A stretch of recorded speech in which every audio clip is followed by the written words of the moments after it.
Namo tassa bhagavato arahato samma sambuddhassa. Namo tassa bhagavato arahato samma sambuddhassa. Namo tassa bhagavato arahato samma sambuddhassa.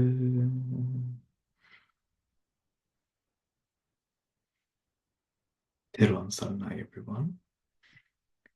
Today we continue with the Mahakottita Sutta that we have been studying for I think 2 weeks or so. But we come to the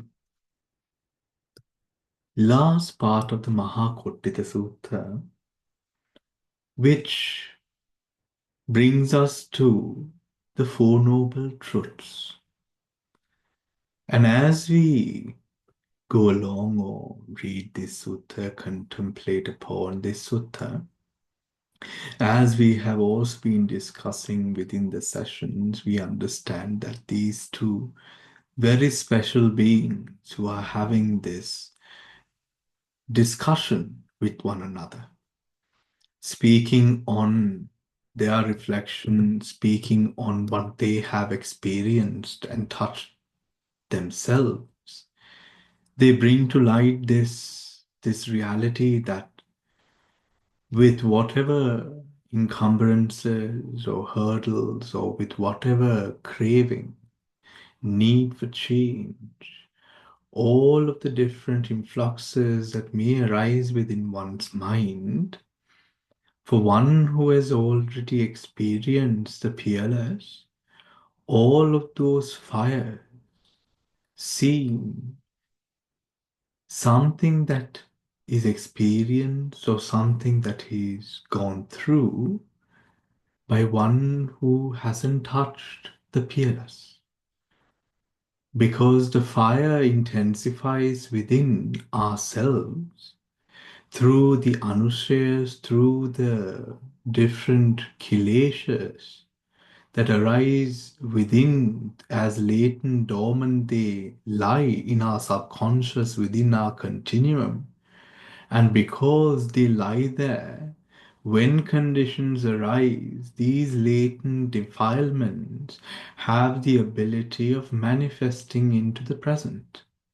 Because they do manifest in the present, because we are yet to abandon these latent or anusayas, latent dormant defilements, they give rise to consciousnesses, consciousness streams in our mind.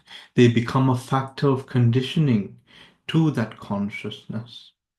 When that consciousness is further empowered, or when the pull of the anusayas or the condition is strong, then the anusayas are able to manifest in to verbal and physical action. Verbal and physical action.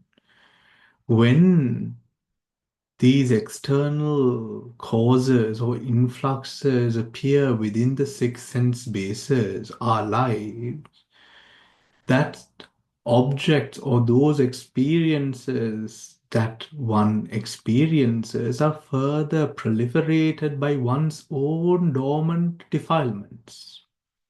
Because one is prone to suffering through these dormant defilements which are yet to be abandoned, the defilements again and again they take hold or take object as and when the conditions arise. As and when the conditions arise. So, to a person such as these two very special beings, Venerable Mahakottita and Venerable Sariputta, foremost disciples of the Buddha and teachers to the Sangha at the time, these two teachers and brothers in the Dhamma sitting together discussing, having touched the peerless, meaning that they have fully touched or gone into the fullest nibbida that is possible, disillusionment, possible with regards to this samsara, to this existence. When this nibbida, or when we talk about nibbida, this revulsion that appears within the mind of one, the first type of nibbida that is experiences towards, of course, the experiences of that we consume, the experiences that we consume. A sutra that we could take for this is the Mahanagita Sutta that you see here. Pachaka Nagita Sutta. The Pachaka Nagita Sutra, Pachaka means five, Nagita is the name of the Buddha's attendant at the time, before Venerable Ananda, who is the attendant that is most prominent and is well known. The Buddha, before Venerable Ananda became his personal attendant, he had other bhikkhus who were attendants, and this was one such bhikkhu who was a personal attendant to the Buddha. To Venerable Nagita, the Buddha expounds upon five different types of insights that occur through revulsion, through getting rid of, through abandonment. In this life, when we speak about influxes, as we did earlier, the conditions of anusaya, because they are not abandoned, we grapple with the influxes and the suffering that it causes in our lives. When a person walks upon the spiritual path, one first component that often one comes to shy away from is overindulgence.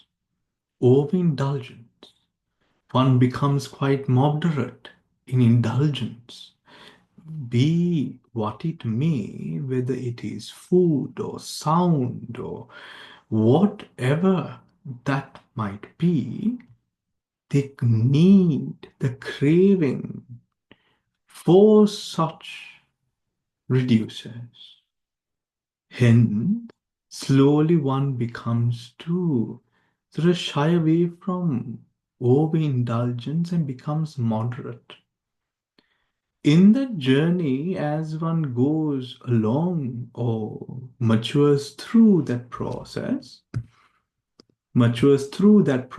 taking one's time in their own journey, meditating along with the Dhamma, the teachings, reading, learning, nurturing, nourishing oneself in the Dhamma, one begins to realize that because of this form, a lot of the suffering that we experience is tied to the most gross object that we are attached to. Rupa, material, form. Form.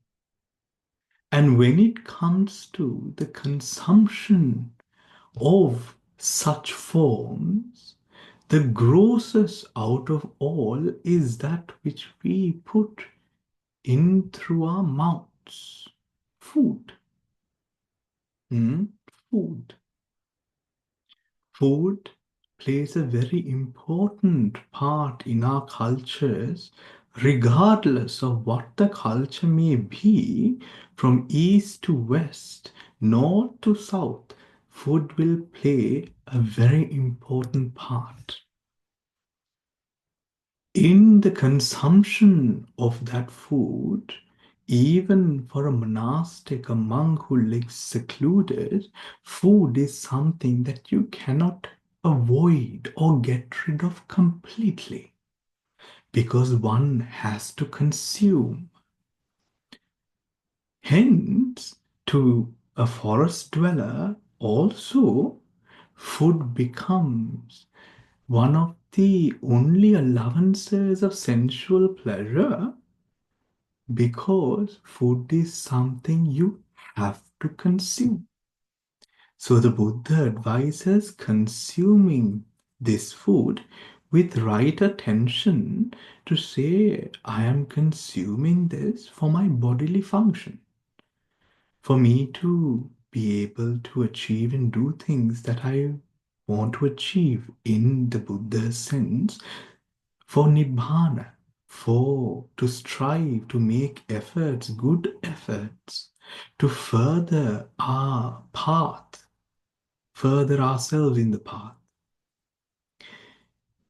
When that is established, you further mature with insight, with meditation. When you come to see forms for what they truly are, it is easy to see the illness, the disease, that is very gross. When you open your eyes, you can see. If you are to go to, for example, a hospital for the clinically ill or the cancer patients, you can see a lot of suffering experienced. However, if you are to go to a poor part of a town, you could see suffering, you could see the plight of people. If you go around wherever, you could see suffering. However, when you decide to go home, close your doors, off your television if you want to, or switch something that is far more pleasant, you can shut away, shy away, close yourself off from this suffering, isn't it? As it seems, right? We can and we do as well. In that suffering, when it comes to insight, when it comes to vipassana, directly seeing involves not seeing that suffering that is easy to shy, to close away. That is not the most difficult suffering to see. The most difficult suffering to see is a suffering that we see through our own insight, which surpasses the most insidious of illnesses and diseases that could affect man. Because this suffering that could be present, this nature of suffering that could be present, is seen not only when one is ill, not only when one is stricken with disease, not only when one is in a state of suffering, but it can be seen in each moment of pain as well as each moment of pleasure. Each moment of pain and each moment of pleasure, one sees the potential that is there for this suffering to arise, and the fact that it is not just potential, it is suffering itself. Why? Because of with every pleasure arises the need to maintain and experience that pleasure again, creating another influx. With every pain, there arises the desire to get away from that pain, creating another influx.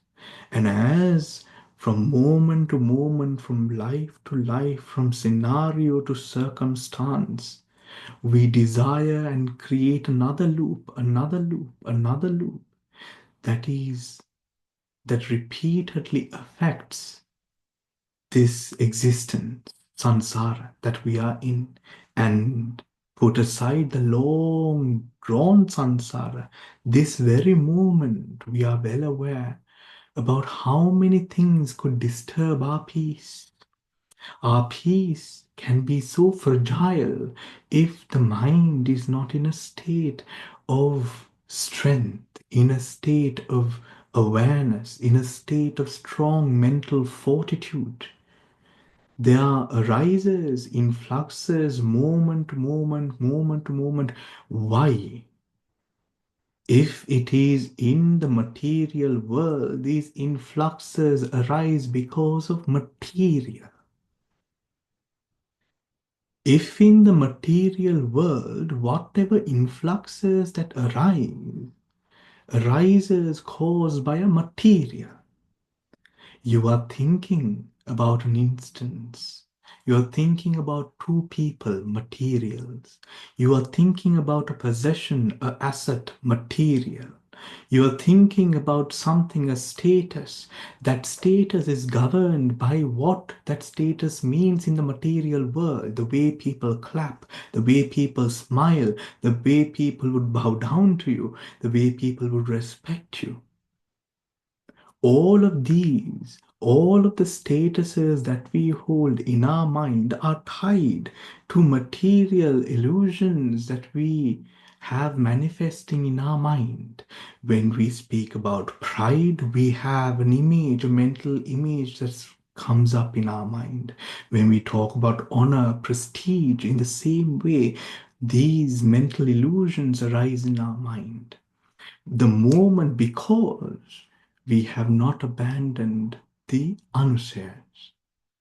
When one realizes that this condition, that this form is something that does not bring us betterment, but more rather creates another loop to pro ex- to continued existence, leading to continued existence, there the person starts becoming an island onto oneself when it comes to the materials that one consumes.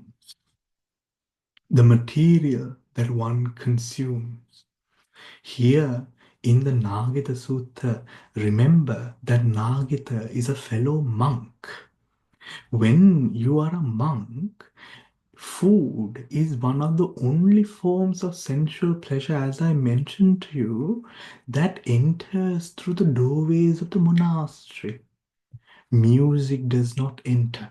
Hmm? The people who come into such holy sites, religious places, come adorned appropriately and respectfully. Hmm? All the other types of sensual pleasures that could come in, they don't. Only food. That is why in this sutta we only find food. What is eaten, drunk, chewed, tasted. These are all the different delicacies, the soft and the hard foods that could be consumed. And for this, it becomes for those who consume far more, where the sensual pleasures come in. There we guard our minds to say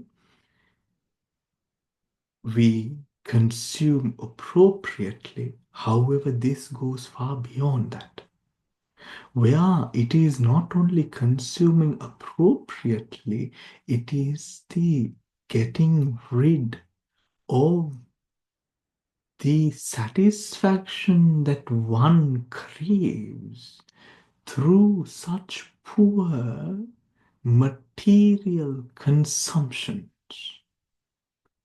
When you would take here, the Buddha talks about food and that which is consumed to Venerable Nagita as that which ends up as dung and urine, which is to say, however exquisite and soft and heavenly what you're consuming might be, through this process of the body, it ends up in a particular way for all.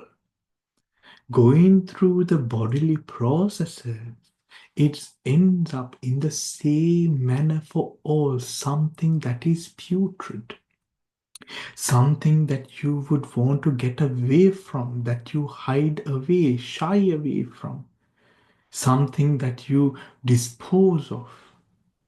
However, before, when it was food, it was something that was craved heavily upon. Seeing the grossness and the potential of suffering that is there, the person creates a sense of, goes into a sense of revulsion towards that form, meaning letting go, not where the mind shifts from one who is satisfied by such poor sensual pleasures and re-equates oneself to higher spiritual pleasures. Now that person is not fooled nor satisfied, cannot be bought over by food and drink and things of sensual pleasure. Why? Because that person has a sense of nibbida, revulsion towards that form. Here, it is not only getting rid of or wanting to come away from the form, it's revulsion, meaning you come away from it. Hmm? With balance, coming away from those consumptions in order that we are not pulled into that form. Here, this revulsion happens not through your own pushing. When the insight occurs, one realizes that when one is furthest away from form, the peace, the tranquility of mind, the lessening of the influxes and hindrances. Mhm. Even if you think about every single day that you have to cook, deciding what to cook, going through the fridge, having to run to the shop if you need to, if you are planning for guests, all of that, just imagine just around one consumption of feeding yourself. The influxes that happen, and over, if one is to calculate the time that we think about feeding ourselves through the day, the amount of time that would add up as well. Now, food in that part, the first part, is revulsion that occurs from a person towards all that is consumed. The second, as you can see, is from the change and becoming other of things that are dear. From things that are dear arise sorrow, that is, people who are dear to us. Hmm? People who are dear to us, children, parents, relatives, families that you are born to, families that you've chosen, all sorts of people in your life that come and go. Some might be long term, some might be short term, some might just be a day or two, regardless. When we form and these human bonds and connections that we hold is, we know, a pivotal point or is something that is quite important in our life. Because it is important, the amount of suffering that we experience connected to these people is also very great. Is also very great.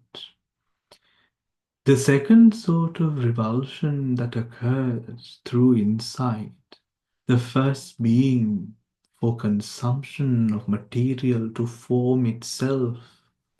The second is towards this endearment.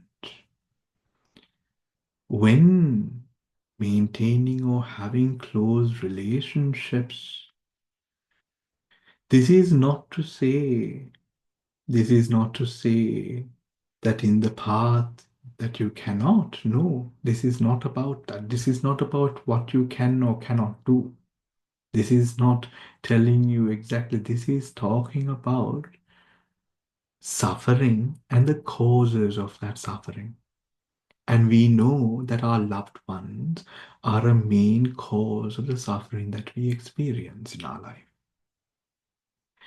Because it is so, because it is so, this sutta, the Buddha says to Nagita, Nagita, the second people who are dear now for monks, those might be Daika Daikas, meaning meditators or the donors, the devotees, these people as well.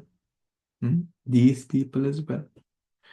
The Buddha preaches this sutra at a time, if you would remember the background story of the Panchaganagata Sutta, the devotees are coming, making a huge ha-ho through the forest with the drums and with the horns, singing praises of the Buddha, Dhamma and Sangha, these people with great amount of faith.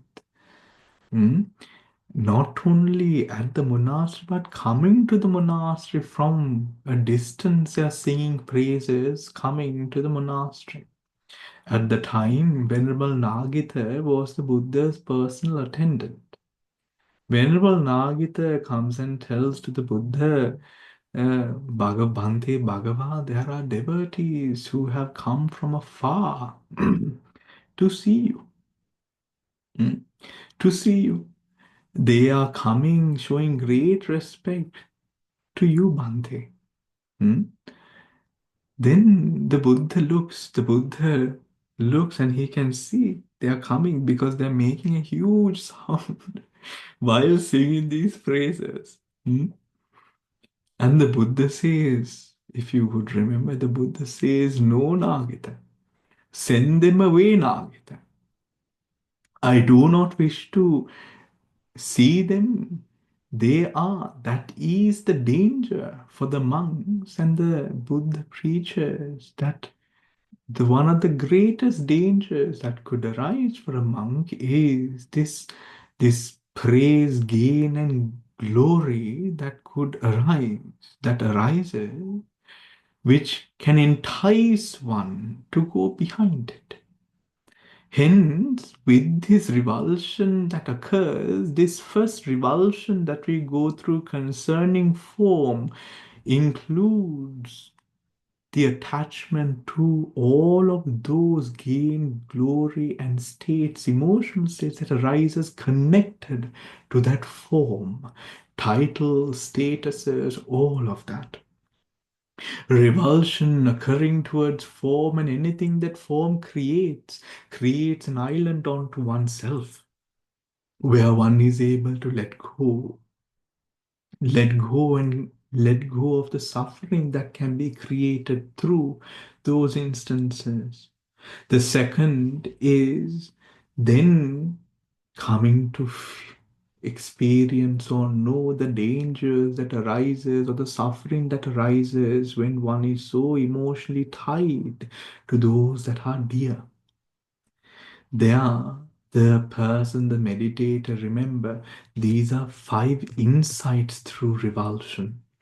These are not for you to now learn and go do, remember.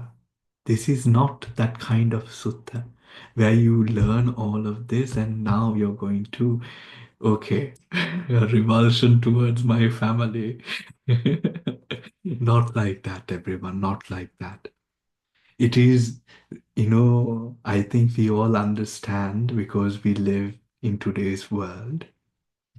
When you go through these are beautiful points of Dhamma. They're also very deep and profound states that needs to be balanced with great precision and wholesomeness.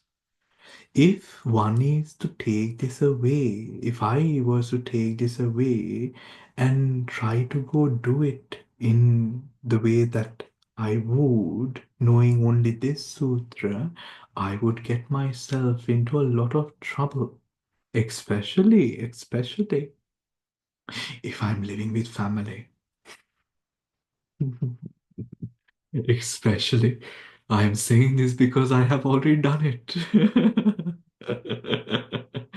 Right? I have already done it. And then you spook and you excite everyone because that is not the way. This form of revulsion or this is something to be practiced. And with foundations, as you cultivate your insights, you will realize through realization, when that insight occurs, you will not be able to close the floodgates again. The current is too strong, meaning that process will flow.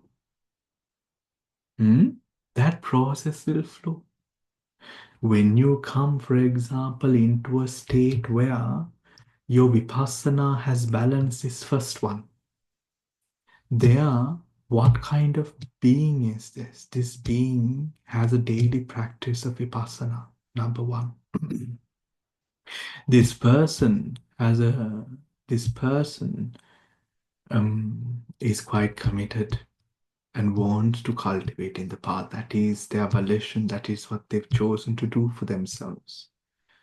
This person, if gone through this vipassana and insight as taught by the Buddha, this person cultivates revulsion, and then the outcome of that state is where one consumes only for the bodily function, not for enjoyment. That is the place that the mind will come to, but not compromising or not bringing oneself into self harm, but coming into a state of balance where the mind, remember, when the defilement does not arise, when delusion does not arise, then you don't go into all of these views. When there are no views, then it is more peaceful. If you take this as a view, it does not become peaceful. It does not become peaceful because one might think to oneself, okay, this is what the Buddha says, and I don't need to eat this much. Let me eat half the plate. Let me eat half the plate. Now, any sort of abandonment, of course, might be good abandonment, but doesn't really mean that you're fulfilling this. You might be letting go, but that letting go is not revulsion. Revulsion is a state of getting away that arises, the need to get away that arises towards a particular thing. What is this thing in this case? Form. With insight, the meditator understands how the form creates another condition for continued existence and starts and develops a dire need to want to get away from it. A dire need to want to get away from it. Get away from it how? By not clinging, by not attaching self onto forms, by now not yourself, whatever which is, because you're not yet enlightened. This form is not something that you base your happiness upon anymore. Now, you're not basing, which also means you're not basing your happiness on the views that people have of yourself, the opinions that people have of you. Because these are all egotistical or self-based wants of manipulations of the physical world around you. We want this to be. So that is also a form. Hence, the person now is strong. Why? There's not much that this can tumble this person down. Because this person's happiness is not derived from form. This is something that this person actively, this mind wants to get away from. Form. The second, the feeling of the feeling of being tied or connected to those who are dear. The person understanding that this relationship is something that can cause further suffering. Here, what do you think? When it comes to deer, in my experience, I feel like you find whilst you abandon the attachment based or attachment rooted relationship you have with one, when that relationship has far more to offer, the mind shifts onto a different level of seeing this relationship. Now, for example, when practicing, let us say this letting go or nibbida that arises towards loved ones for the suffering, potential suffering that there can be.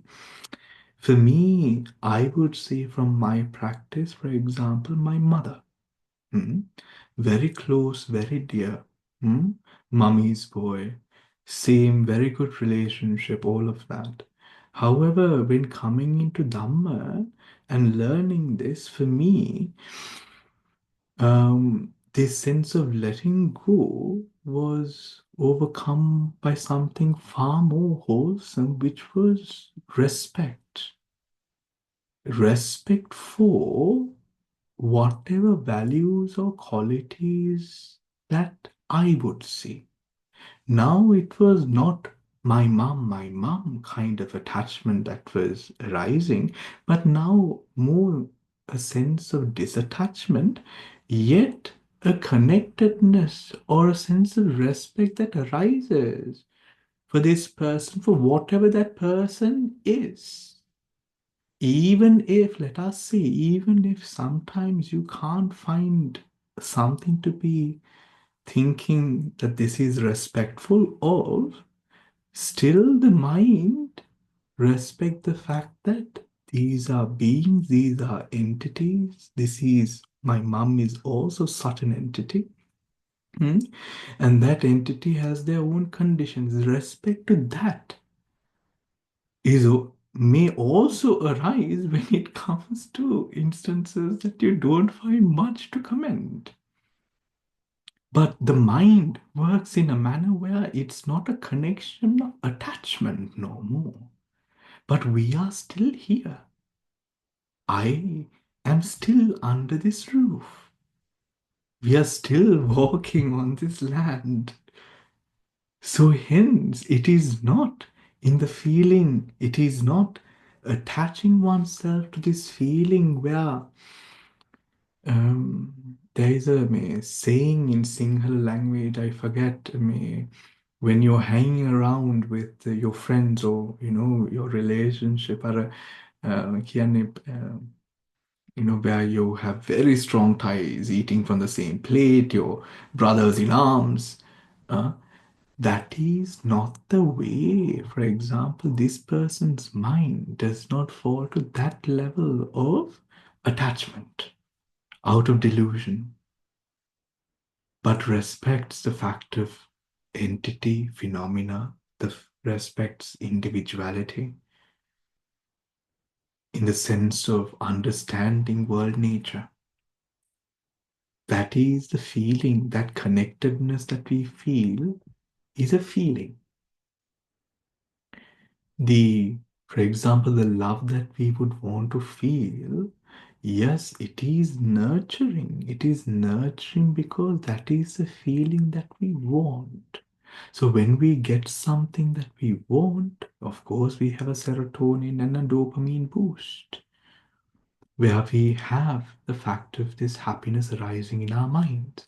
However, this is again a feeling, a clinging towards feeling. That feeling, this is not just about two people, a father and a mother, or a son and a child, or this is not about two people. This is about a feeling that we anticipate or want to experience from another being who is potentially dear to us. Because that relationship is bound. bound with this wanting of a particular feeling. Hmm? Now, if one needs to take the little ones, the little grandchildren that one may have, or your little cousins, or sisters, or brothers that you might have, or children, children are associated with a certain feeling. Children and what we do for children, right? A lot of it might be, yes, a lot of agony, a lot of pain, a lot of suffering, yes. But all of the suffering, all of that agony also seems worth it when they give you that smile, isn't it? Huh? When they come running to you after school or when you go to collect them from somewhere, it feels like it's all worth it. Like it is all worth it. But that is what Vedana does. That is what Vedana does. Just like a person who is abused again and again and again clings all again to that feeling and doesn't think anything beyond that feeling. So then they are given some small time of good, happy feeling, pleasant feeling, and they're hooked. This is what Vedana does. That is where the Buddha says, in this sort of revulsion, the revulsion occurs to being bounded to another being in that way, where that sense of endearment ties us in suffering, ties us in suffering. So as it is as, for example, a being knowing, yes, this individuality here, and then respecting or knowing the nature of beings externally. Hmm? Knowing that, for example, we do not have to, seeing that the clinging that we have in those ties and bonds that are created leads to further suffering, lead to states where you have to leave something behind. And we know every time that we leave something precious to us behind, it is a very difficult thing to do, isn't it? It is a very difficult thing to do. Now, when we are leaving behind, let us say, our whole retinue of friends and family, and all of whom that we know and love and are dear to us, especially at the final curtain call, especially at the final curtain call, then at that time, the revulsion or this nibbida that we are talking about, when it is present, you're not going to actually be leaving anything behind because you have already let go of that through acceptance. Acceptance of the fact of what is. Why? Because that's exactly what we are trying to come away from. In insight, when the insight occurs, one realizes that one's own true dependency within this moment is the only thing that one truly has within one's grip. Everything else falls beyond our control. Emotions, feelings, perceptions. The third one is, for one devoted to practicing meditation on the sign. This is a very deep one, everyone. This is a very deep one. For one devoted to practicing meditation on the sign of foul, revulsion towards the sign of beautiful is established. This is its outcome. Now, it doesn't mean much when you just read across. However, in our path of practice, we deal with so many pleasant and beautiful experiences. The experience of calm when the mind is calm, when the body is calm, when the breath is subtle and it flows smoothly. When the senses are so subtle that you feel as if you're just floating, you've become as if a cloud. You become so taken aback with this experience of bliss and tranquility and peace that sometimes you feel as if the only happiness that you have in this world, that you've actually truly purely experienced undoubtedly, is this happiness that you experience when you're in the present moment deep in your meditation. Now, this is also, when you think about it, this is also, one realizes, this is also an illusion. How is this an illusion, everyone? When we are so inspired by something that is beautiful, beautiful as in this case, the pure states of mind, the beautiful chitta, the beautiful mind, we get attached, isn't it, when we do something that is very good, very helpful to another person. Let us say we really helped out a friend or a person that we didn't know, and we did it so beautifully and wonderfully. Or a mind that you yourself respect in yourself. That's attachment. When that attachment arises, you instill yourself upon a certain pedestal, isn't it? When you instill yourself upon a certain pedestal, whether that pedestal be something that is good or great, that is a pedestal, that is another form, that is another self, I'm sorry. Because that is another self, that is another reason that you will suffer. Why? You might now want to maintain that persona. You might want to maintain the respect and dignity. You might want to maintain that state, that peace, that tranquility, that meditation object, that jhana, that insight. Mm? You might want to maintain that. Because of that, you see, even when the sign arises, let us say you go into a deep meditation, beautiful samadhi, and you feel like you made good progress. Now you want to maintain that progress, don't you? Naturally. So then you tell yourself, now, I must not fool around. I've got somewhere after such a long time. I must now make sure I sit down every single day coming forth and try to cultivate and develop this. And we try hard. I'm sure this has happened to all of us. Mm. Where you make those tribes of energy. But again, you see, there is suffering there, isn't it? Now you have to strive. Now you might have to cancel your plans. You might have to change your lifestyle. You might have to do a lot of things, a lot of changes. In that moment too, there is no happiness. It's suffering. Why? Because there is so much of change, so much to do, so much to change about ourselves, because just being ourselves is not very enlightening, is it? Not very enlightening. Here, this sign, this revulsion is the revulsion that you have within a nimitta, within an object of meditation that you produce, or in going that path leading towards revulsion, you cultivate, and in that moment, within that object of meditation, you find a state that you think, just like a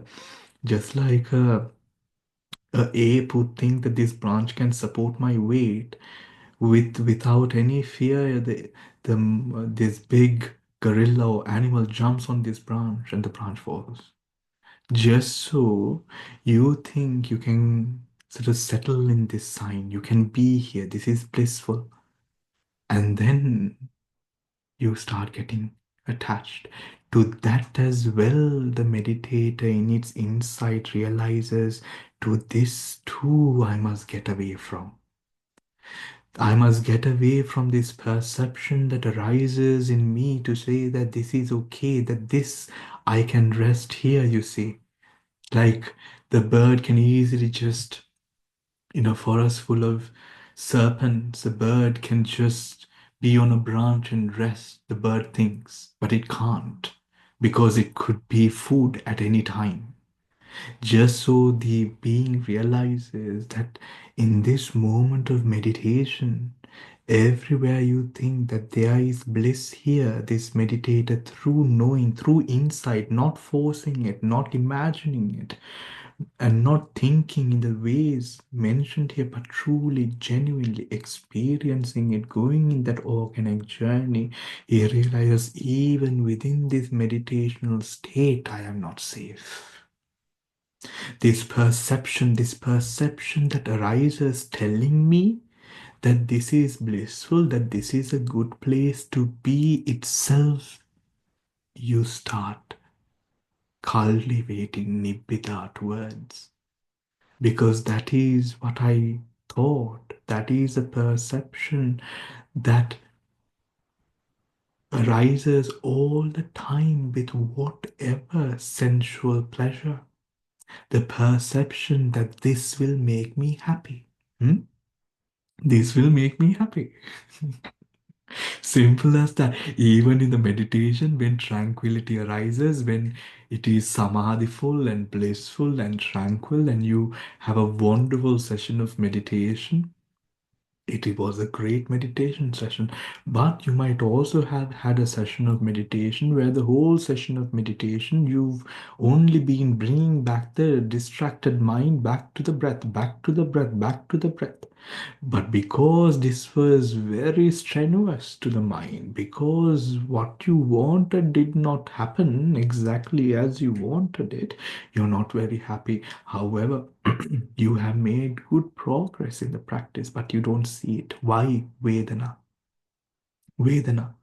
But that Vedana arising, perception, perception, perceives that object as a state that you can rest.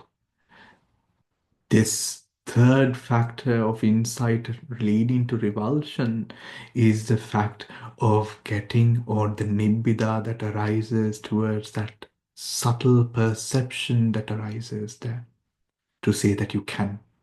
To say that you can. In doing so, the fourth, for one who dwells contemplating impermanence in the six contact bases, revulsion towards contact is established. This is its outcome. Now, revulsion towards contact is the outcome, preferred outcome. However, doing it is the difficult part. Doing it is the difficult part. Where now, because perception is something that is clear to the yogi's mind, this yogi realizes in the material world and the meditating world, both in whatever world, whatever place or part of samsara, any sort of influx that arises, it arises through the sense doors. Whatever sense doors are there, through this arises all the objects that we grapple in the mind that taints our peace. Now,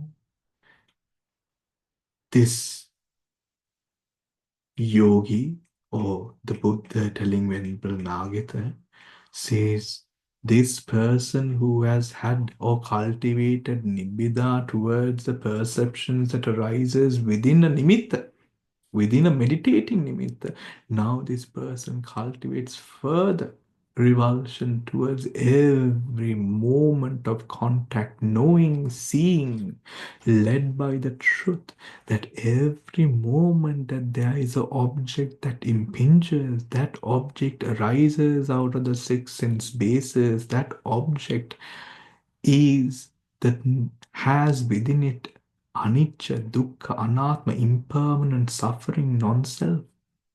The three characteristics. These three characteristics being there, this is dukkha satcha. This is dukkha satcha. How subtle this mind may be, how sensitive this mind may be, How fine would it samadhi be to be able to realize that at every moment that I thought first suffering arose when I didn't get the things that I want, the physical world, but that is far gone now because revulsion has occurred towards that. Then, towards the relationships, the bonds in our life, revulsion occurred towards that as well. Then towards the perceptions that arises within one's mind telling you that this position of bliss or tranquility or the state of meditation is something that is safe. Revulsion has occurred to that by the meditator saying that even that is impermanent. Even that attachment to that too is suffering. Then arises the revulsion towards the meditator realizes that every moment of contact, this moment of contact that appears when perception is well clear to the meditator, perception being clear gives one a easier doorway into the mind, the heart base, the heart base. To see contact, you have to be one with the mind. You can't assume self at the eye, the ear, the nose, the tongue, the body. Because if you are there, then you do not feel all the chalanas, the shakes that happen, the influxes that happen. To come or to experience the heartbeats, we find the heartbeats through the feelings, the perceptions, because these are components that arises with every mind, perception and perceptions and feeling arises, with which in every mind you can see the vibration of these two, the vibration of its arising. In every mind, when its vibration is clear, then one can deduce the mind door from the physical doors, the mind door from the physical door. Because whenever the physical doors shake, chalana, vibrate, because of objects that are arising within it, it always comes back to the heart base. It always comes back to the heart base because the heart base has to put all of these together, isn't it? The experience that we have is not only with the eyes, but with the ears, the nose, the tongue, the body. These parts also have contributing factors to what we experience of the present. What puts it all together? It's the mind. The mind vibrates at the heart base. This is the seat of mind. When one is at the seat of mind, one becomes, it is like sitting at the throne of mind itself because every time that there is an object, there is a chalana, chalana, chalana, chalana. Every time chalana is a vibration, a, a difference, if I may say, a difference, a change. When there is a change, it means it is unsettled because every change unsettles you. That is why at the moment of contact, that change arises because the object is present.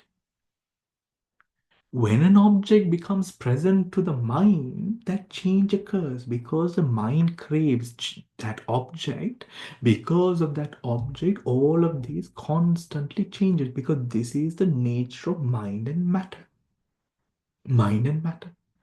Hence, the meditator seeing the danger of attachment arising to everything that comes to contact or the level of contact, the meditator cultivates revulsion towards contact in seeing the danger of contact. The meditator cultivates revulsion towards contact, seeking freedom from contact, seeking freedom from through perception supported, not clinging to the feelings, not clinging to the perceptions. The meditator looks, wait for a moment to be free of contact. Because of contact arises all of the suffering that follows afterwards. All of the now, in doing so, the meditator realizes a way to now come to a state where contact too ceases. Contact too ceases. When contact ceases, now when contact ceases, what is remaining? When contact ceases one component of mind at that moment, the meditator sees, okay, contact has ceased. When contact is ceases, the rest of the five aggregates might still be there. This might not be absolute. When the bone, now everything, even at the moment or level of contact, this person is trying to come away from. This fifth position, which is for one dwells contemplating arising and ending in the five aggregates of clinging. This is where everyone now, as you go through from one moment on to the other, from one moment on to the other, you realize that even when contact is not there, the panchaskandha, the five aggregates, still latent, dormant, conditioned, attached, sankata, it is present. But these five aggregates also arise and cease. In their arising and ceasing, in seeing the arising and ceasing of all of the five aggregates, you see where the creation of self itself occurs. Because when an aggregate occurs and ceases, it is this that we take as mine, me, myself, and I. Atma Sanya, the perception of self, arises with the arising of the five aggregates. But to see the five aggregates as they are, remember, seeing of the five aggregates is a type of meditation that falls upon the last tetrad of the Anapanasati Sutta, the breathing meditation sutta, and the last part of the Satipatthana, which is Dhammanupassana. The recollection of Dhammas. Here, in Dhammanupassana, the state, we are not watching in particular only one state, but we are watching the Dhammatas or the natures that are present now.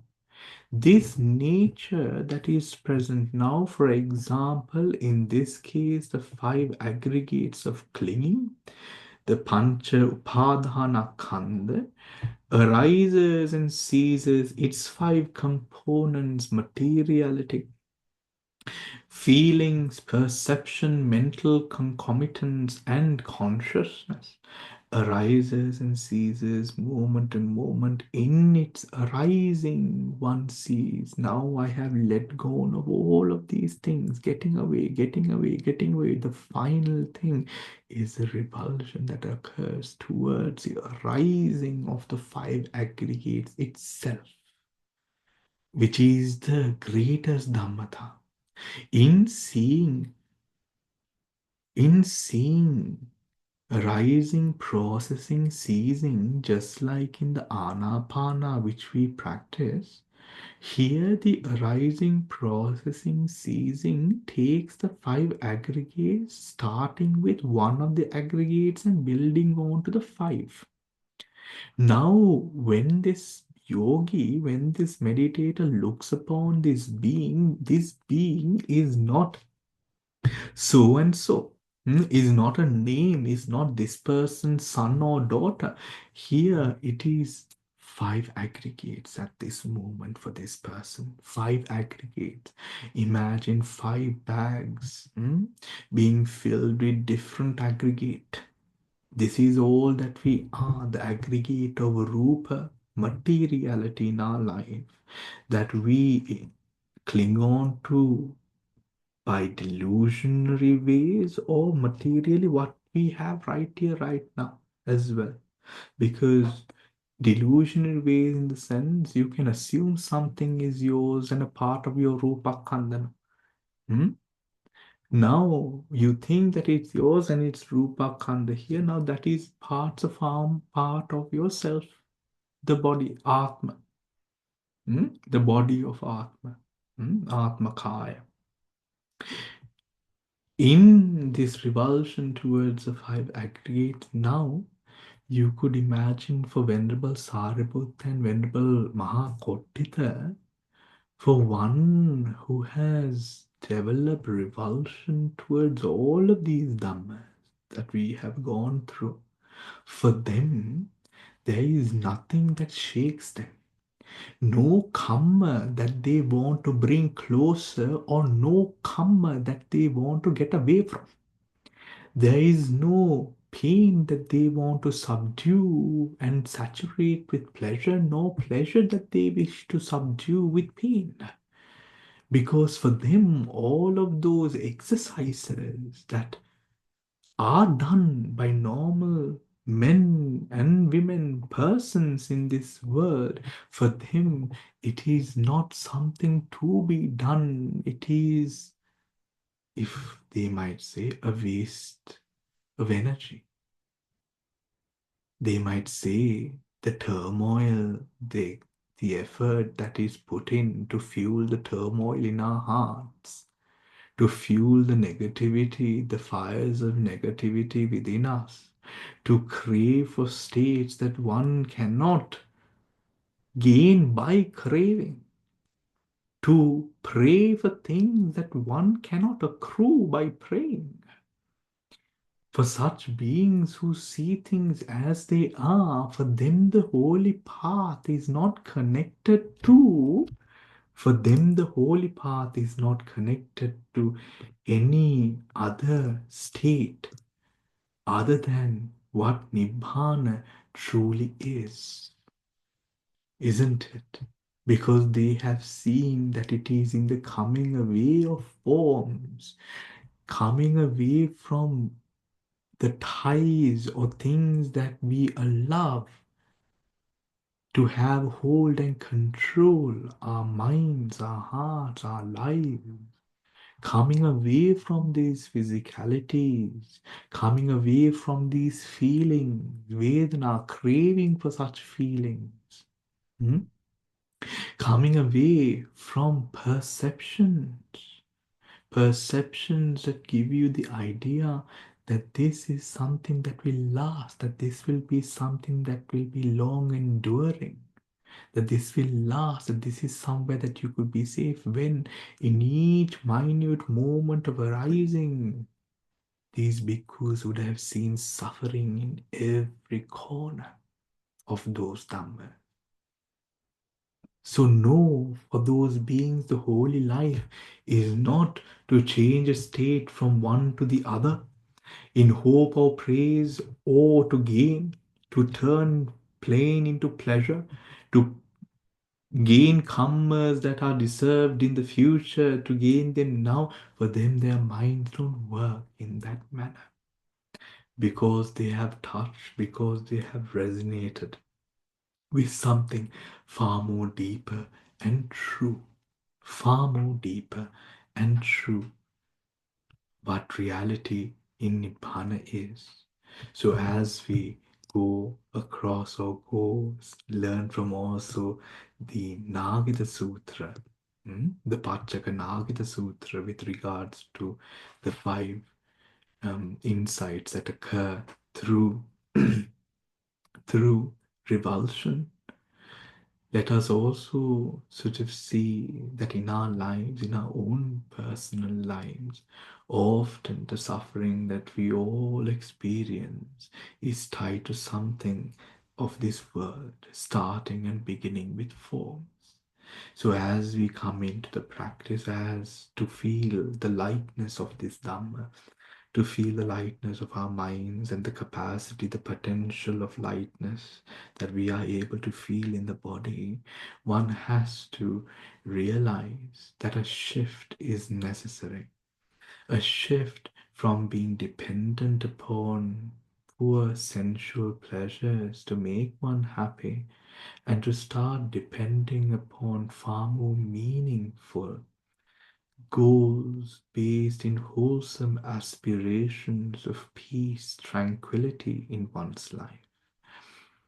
Pursuing a path leading to the cleansing of mind and body, culminating in connecting with the truest forms of wisdom and light, a light that does not easily fade.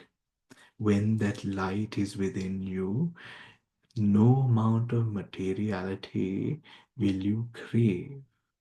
Actually, materiality, even the food that you may have to consume on the daily, you will want to reduce. But you might be thinking as a mundane person or being in now, right now, you must be thinking, well, would I get sick? Would this happen to me? What would happen to me? Have a little faith. Faith in the fact that your mind is stronger than you think. When the wholesome states of mind are fluent, flows smoothly within you, like duck to water, it fits, it gels together. In the same way, the body is not only nurtured by physical means, whilst you have to consume and you will consume what is enough for you, you will also have the ability of mind to get far more from what you consume. Your body becomes far more nurtured even with the little that you eat. The body absorbs it better. The bodily functions improve. The position, because of emotional regulations, the influxes that happen on a chemical level also reduce. We know that meditators and people who start meditating with issues such as diabetes, rheumatoid arthritis, who are unable to curb their levels, results, they experience a better ability of controlling those levels when they meditate. With the power of the mind is far more stronger. And remember, with the yogis, you might think that living in a forest might be difficult, but remember, there are also yogis living in ice-capped mountains, meditating, you know, possibly with next to nothing of food, but living in blisses of jhana, happy. The mind is able to maintain you too. Tapping into this agility, this power of the mind also helps in this practice, because that is what we do. We tap into what is here. Hmm?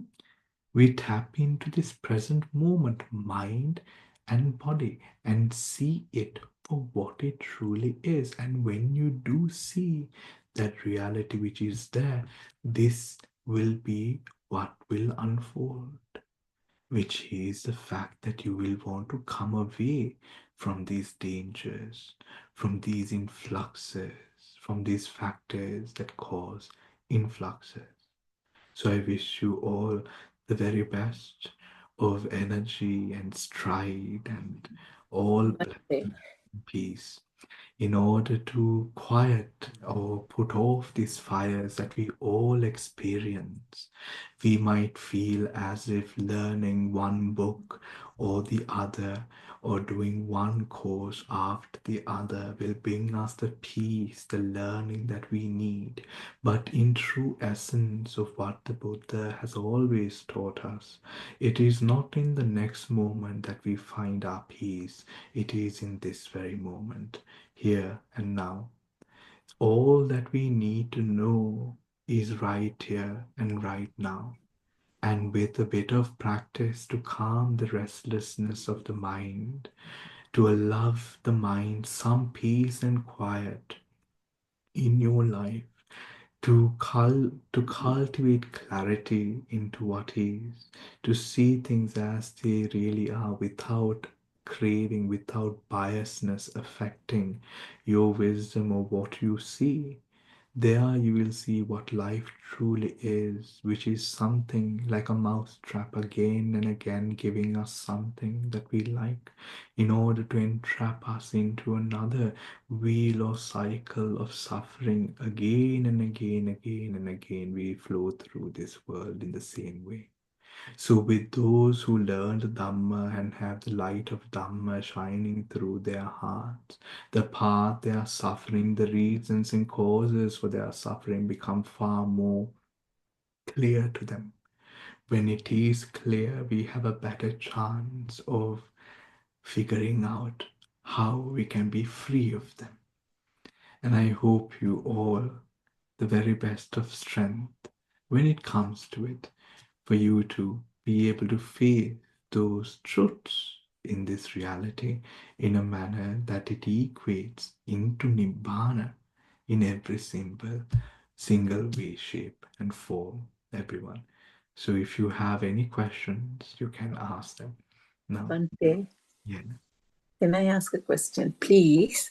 This section about the 5 insights through revulsion, Bante, can we get that? Like we don't have, we didn't get this section. I want to print it for myself. So Okay. if you can please post. Yes, we will be doing this sutra next week because there's Right. Okay then, Bante. okay, so I will post it. Okay. Okay. So Thank you. okay. Do we have any questions from anyone that you would like to ask This, with regards to the sutra? this is very inspiring. That's all I can say. So I'm so taken up by it. That's why I wanted the sutra. Okay, there we go. Oh, Tilani. Ah, yes, Alexandre. Yes.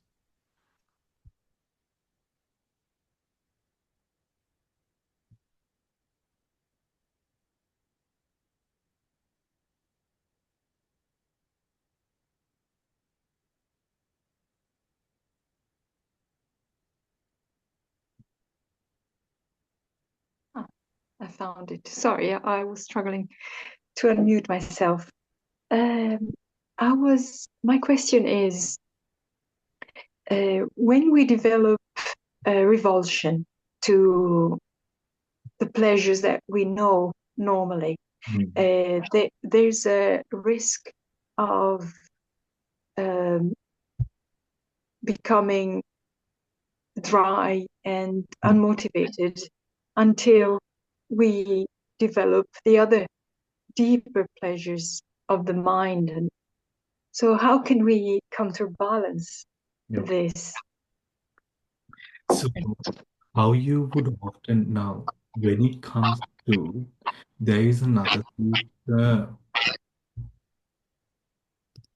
there is another, there is another sutra which talks about two specific ways that we journey towards Nibbana. One is quite fast, the other is a bit more slower in that regard. The one that is fast has two, which is completely on load studies. Hmm? which is completely on loathsome. So completely letting go, letting go, letting go, focusing on the putridness of food, focusing on the putrid nature of the sensual pleasures, focusing on the putrid natures of the body, all of this. It's completely on the grounds of contemplating on the loathsome aspect of life. Then there's another part, which is the other part, which is through the jhanas, which is the mental absorptions. Hmm? The mental absorptions. Now, as we go on to these states, go on to experience insight, and through that insight arises this sense of revulsion because of the insights that we have and experience ourselves, that revulsion, in order to balance it, we come down to the balancing of one, the faculties. Hmm? There are five faculties. Indriyas, we say. Shraddha, Virya, Sati, Samadhi, Prajna. Hmm? These are the five faculties. Shraddha, faith, Virya, effort, Sati, awareness, mindfulness, Sati, Samadhi, concentration, Prajna, wisdom. These five components need to be balanced. So every time, for example, when we are feeling as if too drained, too low, let us say with regards to consumption, because then when you need to consume, you feel quite drained in consuming. In consuming. Now, for example, the sound that you hear is far more louder it could be than before. The food that you eat and the heaviness in your belly after you consume is felt far more. Hmm? Far more. Now you need balancing because this might not bother you. You might be able to keep on going, keep on practicing, keep on practicing. But when, for example, you now feel like not eating, not eating at all, now you need to balance the faculties with wisdom. You need to balance the faculties with wisdom. Mm? How do you balance the faculties with wisdom? By focusing on the fact of, remember, when we say that views is not the end goal, being stuck on to a certain thing as a practice, but not for the goal. Not for the goal. This often happens. This often happens. Why, for example, let us say with the moral code, right? With the moral code, you might want to take a certain, let's say, austere practice forward, but that austere practice um, compromises, let us say, your health for the practice.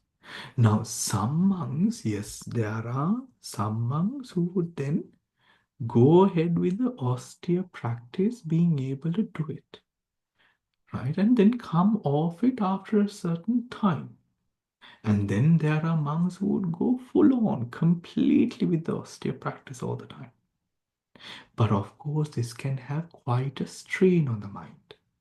If you attach to the austere practice and because of the austere practice, because of upholding that practice as a virtue, then of course you might be missing out on something that is far more important. But this really comes down to, it is very personal.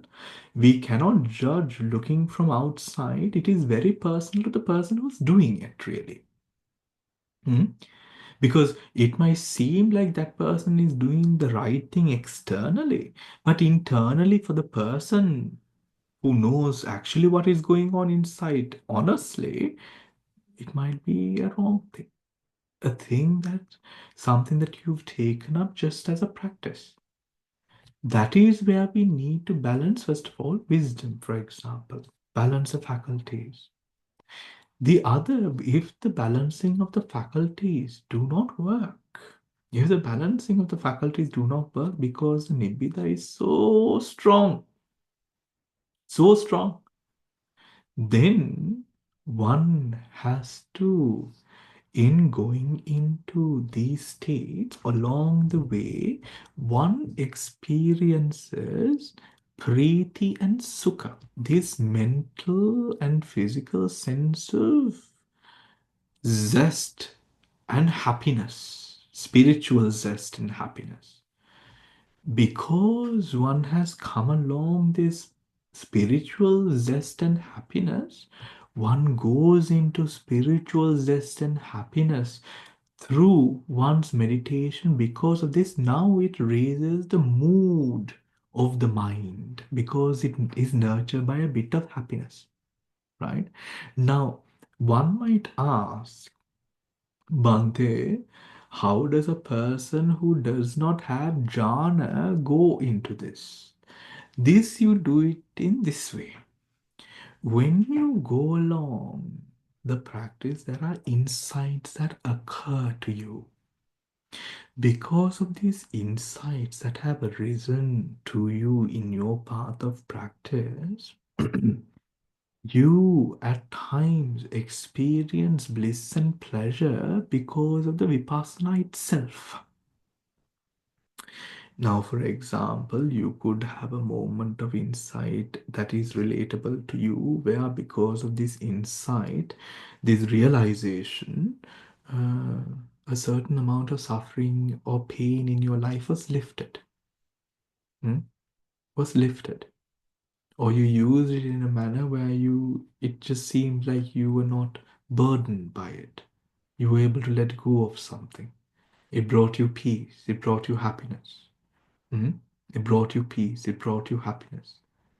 Now, in a place where that vipassana, especially when you come into a form of proper nidya, there one could bring or come into reflecting upon those happy states in the vipassana, right, resulting from the practice.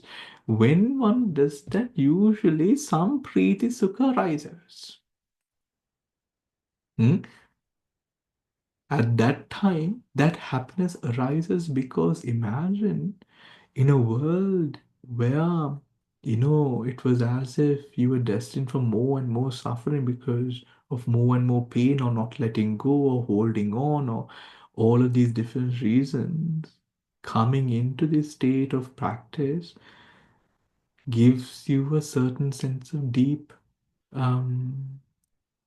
lightness. So you try to connect with that. However, it is important to say, when practicing states such as Nibbida or going into those states, it's very important to then at that time have a teacher to connect with. A teacher to connect with so that the teacher may support and guide you through that process where one is going through a Kalyana Mitra who knows and is able to guide you through that process because no one else will understand. No one else will understand. This sense of nibbida, when it arises, you will see. You will see, for example, people, the noise that you have in your living room or something. This might seem a bit too much all of a sudden, a bit too much all of a sudden, or it might appear as if very, very strong. What are they doing? Why are they stuck in this cycle? Are they not aware? Huh? Are they not aware? Just going about, going about, going about. You need to balance that. So those parts, whilst today's sutra, along with four inspiration, this in practice, when it comes to those stages, you will definitely have a teacher that aids and guides you through that time and supports you in order to identify this as nibbida.